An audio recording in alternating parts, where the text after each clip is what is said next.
Hey, Blended Bob here. Welcome to the third part of this series on the VFX of the movie Clouds. Let's go right away with the simple question.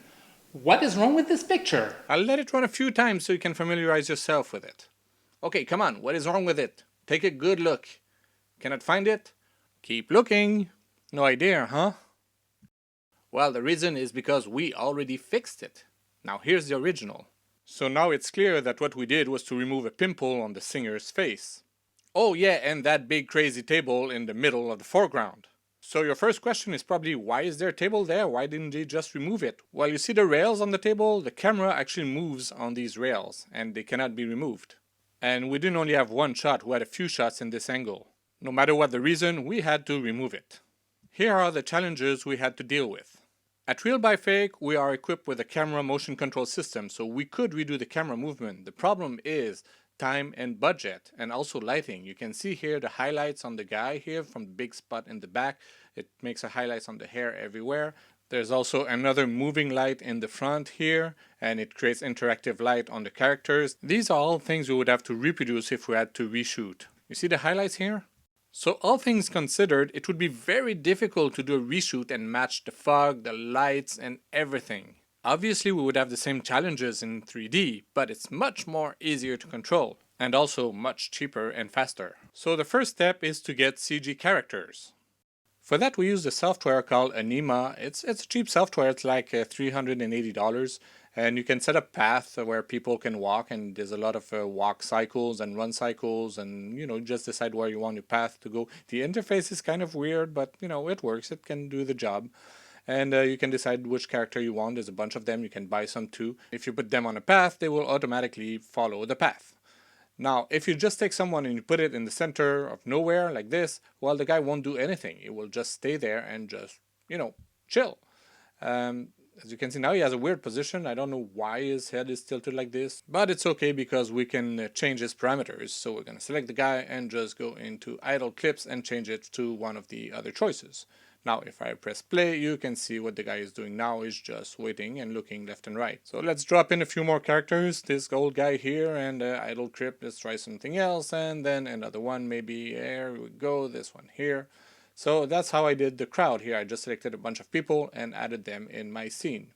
And now they just wait like a bunch of idiots while the naked people walk in the back. To import them into Blender, you need to export them in Collada. But it will only connect the diffuse color. You will have to connect the normal map manually, which is a big pain. Okay, back in familiar territory, I had to set up my group in 3 parts, front, middle, and back, because otherwise it was too heavy to render because of the hair. I set up each light on a different render layer, so I had the backlight, I had the front light, and I had the spotlight. This way I could adjust all the lights in compositing. You can see I also have a group called Invisible. These are these people here, these ghosts. And they are invisible because I need them to cast shadows on the characters and I need them to reflect the light. So you can see I just set them all to invisible for the camera. Camera raise visibility is off. So they do cast shadows and they do bounce the light, but we don't see them. You see, when I turn them off, the back here is not lit. But when I turn the collection back on, you will feel in the back here, you can see all the light reflecting. And if we take a look at the backlight here, you can see the shadows that are going to be cast here on the character. Right here. If I turn it off, again, no shadows and with shadows. Now we needed some hair on the character, and I never did hair before in Blender. I put an ad on Blender Artist, but all I found was cartoony hair, so I had to do it myself. So how do you do hair? You select your character, you make a duplicate of the character. You don't want to select polygons and do a duplicate and then extract or separate, because that may change the order of the polygons, and if you have an Alembic cache, it's not going to work. Make sure you click that little thing here so you can edit your character in the right position. So we duplicate the character. If you move it, whoa, it goes like this. That's not what we want. Make sure that you apply the armature before you do your changes. Now on the copy, we're going to extract the hair.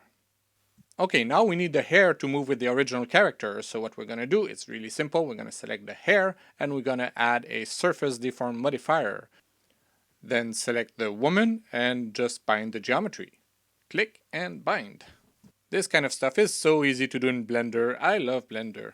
Okay, now let's add some hair. We take the sculpt, we add a particle system on it, and it's going to be a hair system. I don't know why by default the hair length is 4 meters long. Who has 4-meter long hair? I never had 4 meters long hair. This is the longest I ever had in my life.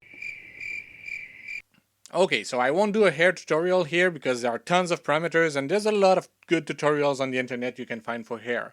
So you play around, you comb the hair, you trim the hair, you cut the hair, you move the hair, and after a while you get a very nice result. Nope, not there yet. Let's keep going. It's a lot of trial and error, but you know, at the end of the day I ended up doing 24 haircuts for all my crowd and it worked pretty well. Okay, final touches here and I'm pretty much good to go.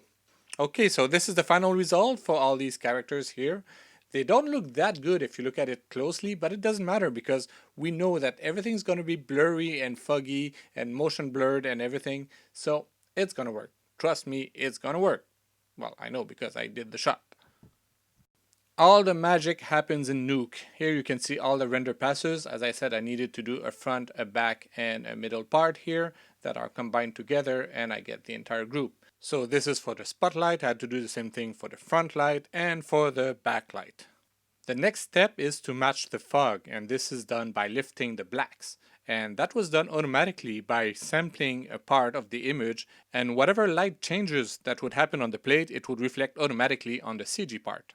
The compositor then used Cryptomatte to adjust every character as needed, so if a shirt is too bright, if the hair is the wrong color or whatever, everything could be adjusted with the Cryptomatte. Again, you can find good Cryptomatte tutorials on the internet. Cryptomatte is compositor's best friend, and this is hard to pronounce, compositor's best friend, when it's time. God, not a good day. My throat hurts and I keep coughing. No, it's not COVID. Okay, so what I'm saying is Cryptomatte allows you to make some color changes on a per object or per shader basis. It's really cool. After this, lens flares and grain and depth of field is added, so now you see the crowd looks photoreal. And at the end you add the foreground characters that were rotoed from the original plate. We had about 6 shots from this angle, so the idea is to create one master scene with all the cameras in it, so that this way you have the same lighting setup, the same character setup. If you change one character, it's going to change in all of them. So once the first shot is done, it's trivial to do the other ones. We also had a few shots with a reverse angle, so at this crowd here of people, a lot of them are repeating. It doesn't matter. No hair here, it wasn't needed, because this is what it looks like. Actually, you can see it's very blurry, the characters we needed to add. So we rendered this with the right lighting and just come them in the shot. The biggest part was actually to roto the real people in the back to integrate the CG ones. And this is what it looks like once it's composited. And if you take a good look, there's a rack focus on the shot. The focus goes from the guy to the crowd. So sometimes you get VFX shots and you wonder, how the hell am I going to pull it off? Well, you just go one step at a time and you need to think about how you're going to make it. What are the steps that you need to do? Okay, I need crowd. But then I need hair. How am I going to do the hair? And then I need this and I need that, and you combine it all together to get a final product. But you need to understand that it doesn't matter if your model is perfect, your textures are perfect, your lighting is perfect. If the compositing is not at the same level, it's not going to work. It's 50% CG, 50% compositing. So I will see you next week for the last part, part 4, 75 million polygon in one scene. It's going to be crazy. Bye. So a guy is in a bar alone and he needs to go to the bathroom. To make sure nobody touches his beer, on the napkin he writes, "I spit in it." Goes to the bathroom, comes back, and somebody wrote, "Me too."